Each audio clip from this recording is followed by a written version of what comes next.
picking up scent from her underbelly. The sapling's going to flip up behind her, acting like an olfactory antenna. So these bears are busy communicating with each other all day long. They have no difficulty reconnecting and finding their friends throughout the forest.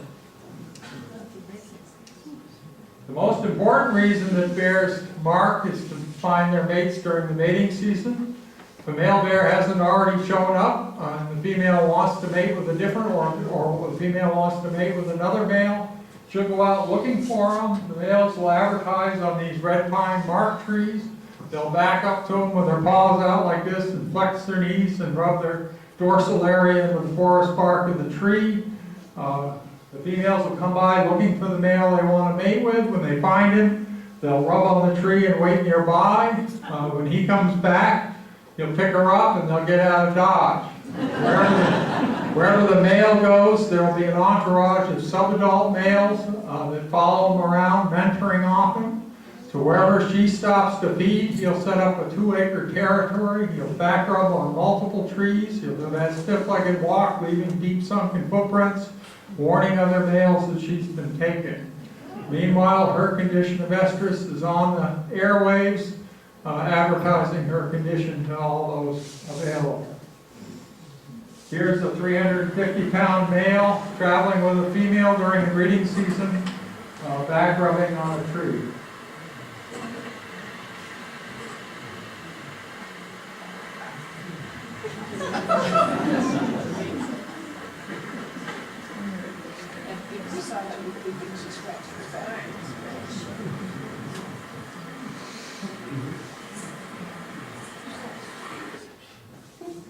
A few years ago, I started working with another kind of bear, starting in 2008.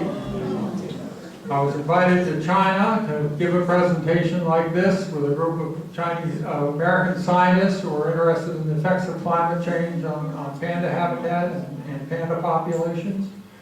They gave their presentations, which were very scientific presentations, and then I gave one like this. When I got done, Hu Rong, who's the director of science and research at the Chengdu Panda Base, came up to me and she said, "We noticed that your presentation was quite a lot different from the other presentation." And she said, "You make us think." And the next day I was hustled off to the Department of Forestry that manages all the natural reserves to give the presentation again. And 4 years went by and I didn't hear much, and I got invited back and they had some questions and concerns. I told them about squirty and raising cubs the way I had. And they were worried that if they tried to walk their panda cubs untethered, the cubs would run off. And in China, there's only 1,800 wild pandas left and about 300 in captivity.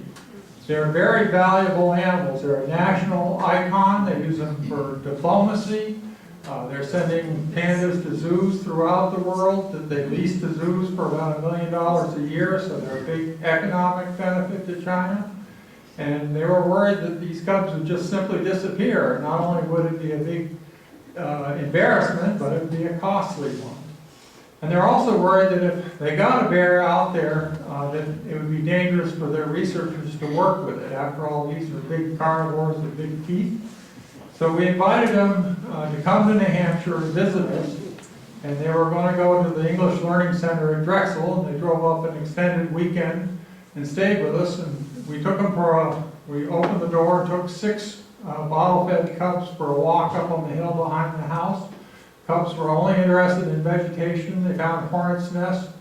Took them to a bear tree and they found fresh bear scent. They rubbed all over it and did that stiff-legged walk when they came off, marking with urine. And Hu Rong, the director of science and research, exclaimed, "They can communicate with the wild bears without even meeting them." And she got very excited.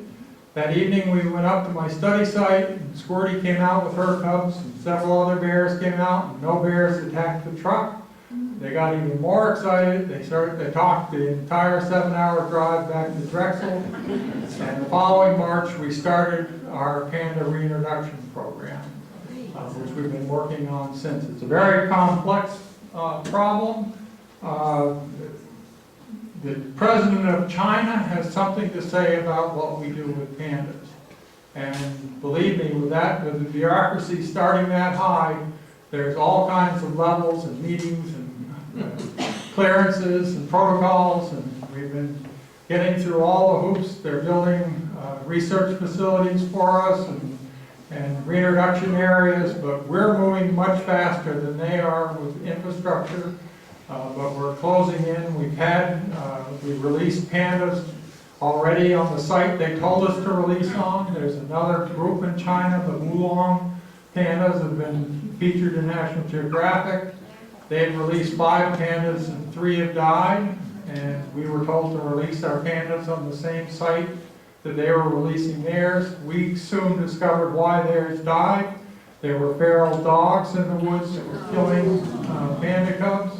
One of ours got bit and died of septic, and the other one we rescued and brought back, and we'll release her at another site. She's ready to go, but the bureaucracy isn't. We've had to turn some of our earlier cubs back into the zoo population, but we're building a team, and we're going to be ready when we finally have a good place to release that's secure. And there aren't any hazards like feral dogs, or feral dog population gets cleaned up to cause problems. The problem that Wulong had is they got credit for releasing them, and they didn't care what happened to them after that. It went to the Department of Forestry, so they just wanted to release more and more pandas.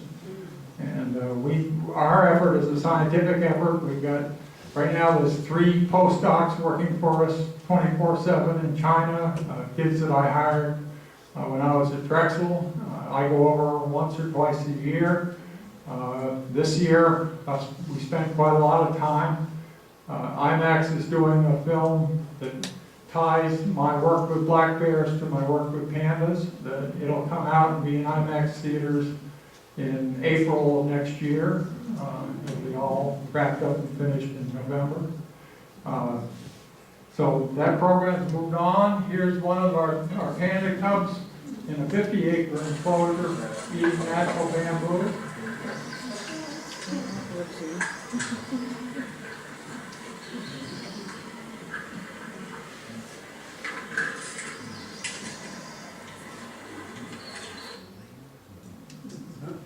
And to end up tonight, I have a quick visual. It's Houdini's apple tree gymnastics. So hang on.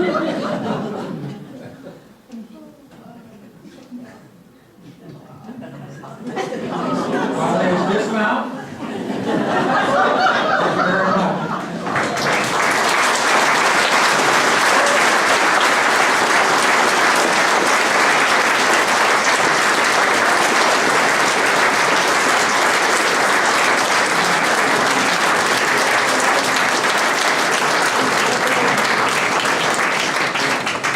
Anybody has some questions? I'd be happy to take a few. Yes. Are the deer more resistant to ticks than, for example, the moose population has been? The moose population is affected by the winter deer tick, and the moose are on the southern end of the range. They evolved without any ticks, so the winter deer tick just multiplies the moose. There can be 130,000 ticks on a moose. The deer grow them off, so they're not affected by it. And the moose came down with an event of cutting the second growth forest, which created a lot of habitat, but that also spiked the tick population. Bears are bothered by ticks like we are, the American dog tick and the little tiny deer tick, and they groom them off. And the mother bears, as you saw in that clip, they keep all their cubs clean of ticks. And you can tell when a cub has left its mother, family breakup has taken place because it'll have a tick load within a week or so. But it's just a nuisance. Yes? How are the pandas size-wise compared to the black bears? The pandas are very close size-wise. They don't put on fat like the black bear does, so the males don't get as big as some of the big male black bears do. But the females, they look about the same as black bears. Yes? You started to explain about the false charge, but if you do come across them, what is a person supposed to do at that point? in the event of the encounter? Well, my advice, and I've been in a close situation with more than 30 female bears with their young cubs. I've been false charged and circled. I hold my position. I keep my eyes on them. The bears may circle you, they just want to know who you are, so you just move with them, with your eyes on them, and you talk softly to them. Let them know that you're not going to hurt them. As I say, bears read our emotional communication. Within 5 to 10 minutes, they know that I'm not a threat, they could care less about me. I spent 2.5 hours filming a mother bear and her cubs after being false charged and circled. They're highly intelligent animals, and they can observe our behavior and determine whether we're a threat. Pretty basic communication. Pretty basic communication. We do it all day long. All we have to do is recognize that. Yes. I was coming out of my house last summer, and I didn't know around the corner, I came down this way, the bear was coming at me, and I just stood there and I'm like, what do you do? I just said calmly, I'm going back this way to the house. You can go that way. And I'm like, oh God, he ain't gonna listen to me. It So worked. I just walked slowly, talked with him calmly, walked back to the house, and he just like looked at me like, okay, and he walks down towards the woods. Bears are highly tolerant of people. Even if you do everything wrong, your chances of being injured or attacked by a bear are almost none. Bears are extremely tolerant of people. As I say, they read us much better than we read them. That's black bears, what about grizzlies? Well, grizzly bears, they're both potentially dangerous. There's been about I think it's about 70 plus people have been killed by black bears in North America. That's from Mexico to the Arctic Circle in the last 100 years. About the same number by grizzlies, but there's 750,000 black bears and about 50,000 grizzlies. So the grizzly bear, black bear, it's the adult male that's dangerous. The Eastman, 85% of the human deaths by black bear have been caused by adult males, 3% by females with cubs. With grizzly bears, it's females with cubs that are the most dangerous. And the reason is the black bear is a forest animal. It can disappear just by getting behind a piece of brush. A grizzly bear is an animal of the open ground. And sometimes its best defense is a good offense. And that's why pepper spray works so well with grizzly bears. If they do charge you, they're breathing heavily and you can get it in their lungs and it'll stop them. But anytime you're in grizzly country, you're going to get plenty of education and plenty of warning about how to behave while you're out there. Yes?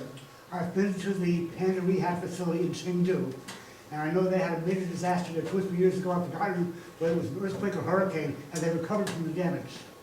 There was an earthquake. Earthquake. Yeah, I was there right after the earthquake happened. China rebuilds very rapidly, and the pandas weren't affected too badly by it. The pandas used gentle slopes, and it was the steep slopes that slid. But access into some of those areas is difficult at best.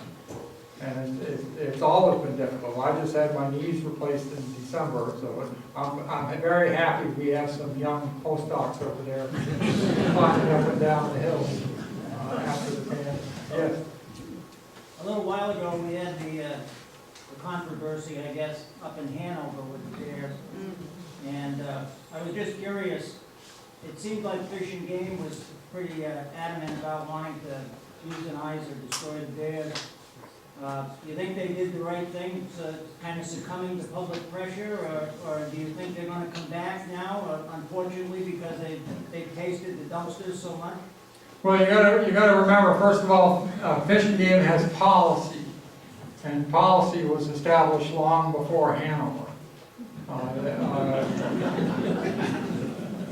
Whether or not the governor was right, ultimately what happened, and I spoke up during that time, and I said the family unit's going to break up. It was in the springtime, and I said once that happens, that female's not going to be interested in dumpsters anymore, and she's going to leave her cubs and drive them out.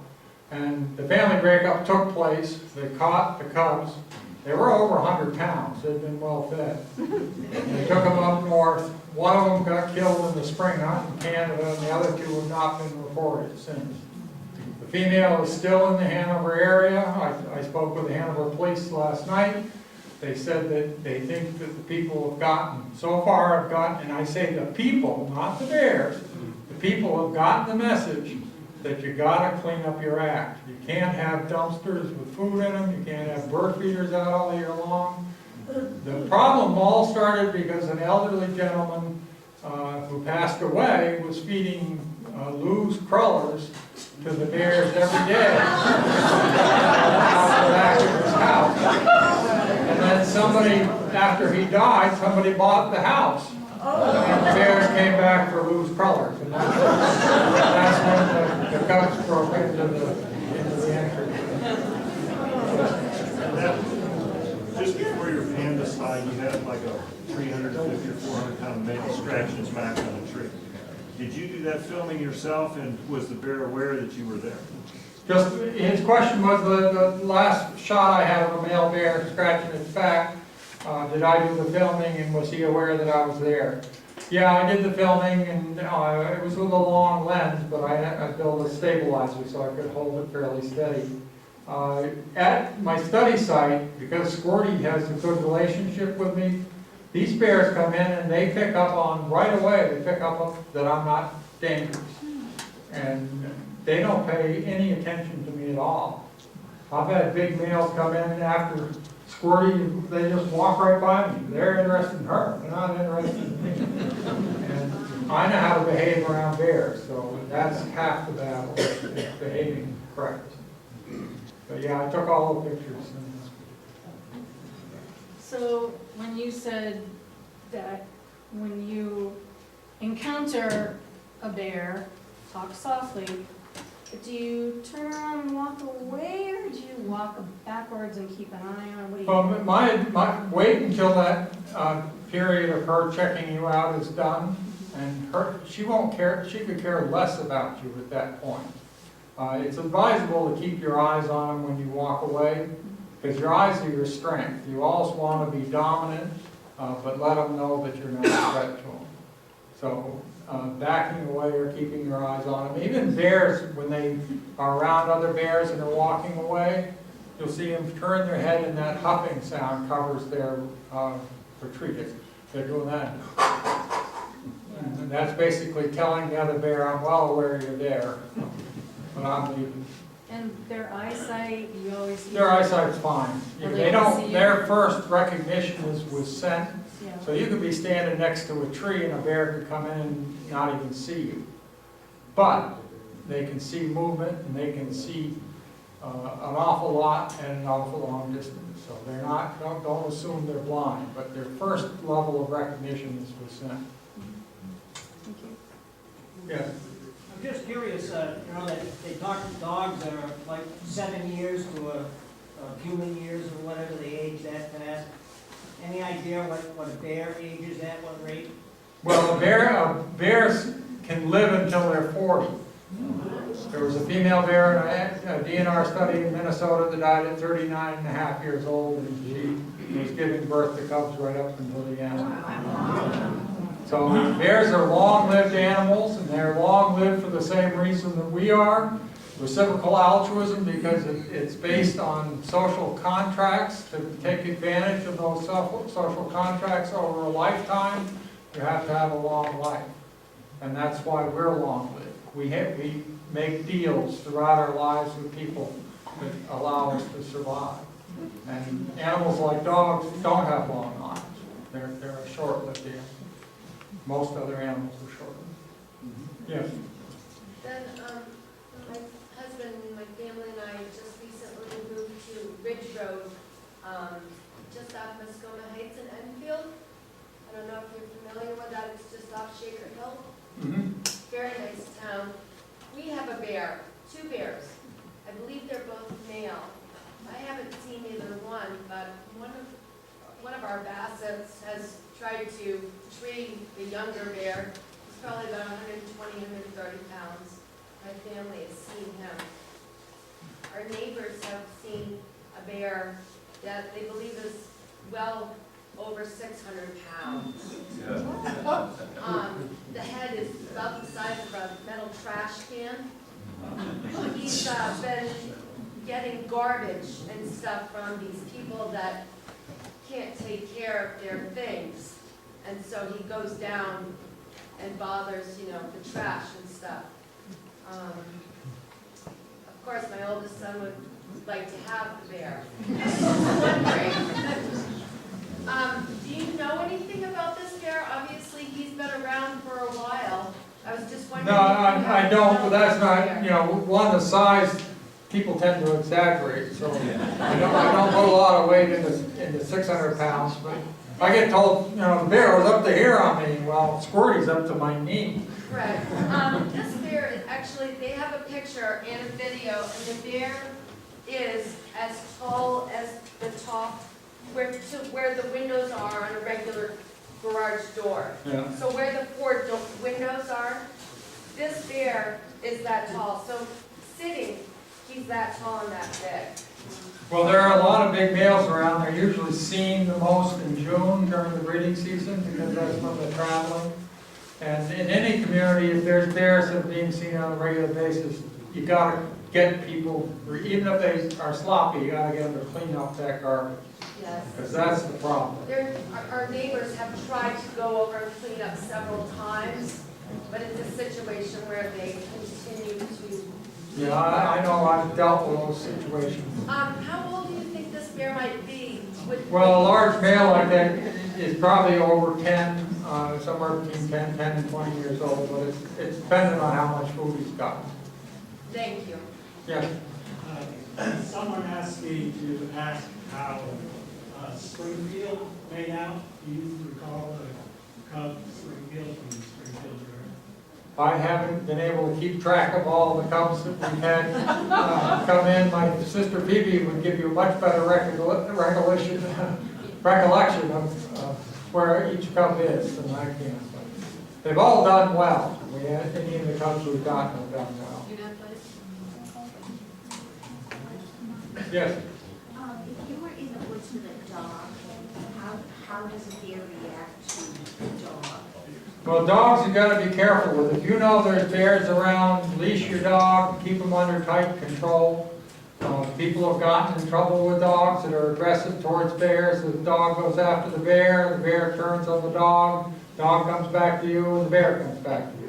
And so, pay attention. It's your responsibility to take care of your dogs while you're in the forest. They're not supposed to be there unless they're under your control. Yes. Then I'm just curious, I notice when they give birth to their cubs, are they hibernating that whole time, and are they asleep when that happens? Or? Well, the question about whether they give birth when they're hibernating, they used to think that was the case, because they'd sedate them and drag them out, and they'd have cubs, and they just thought they slept all the time. I filmed Squirty in the den, and she was wide awake, taking care of her cubs. She was cleaning their bottoms, licking their mouths, sleeping with them. When the cubs woke up or squeaked, she'd lift a paw.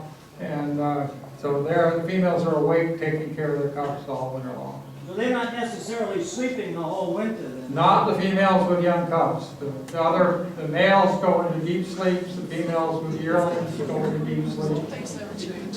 I want to remind everybody there's books and DVDs back where my wife is. She's having a chat back there. And I think we'll probably call it an evening.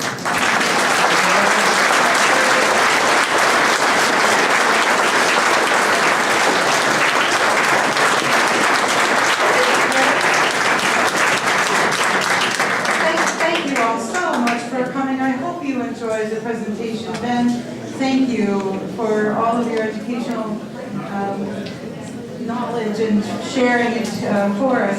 Feel free to visit Ben on the back table along with his wife, books, DVDs, etc. Finish all the cookies on the table before you leave. Except one molasses cookie for my husband. Again, thank you so much for coming.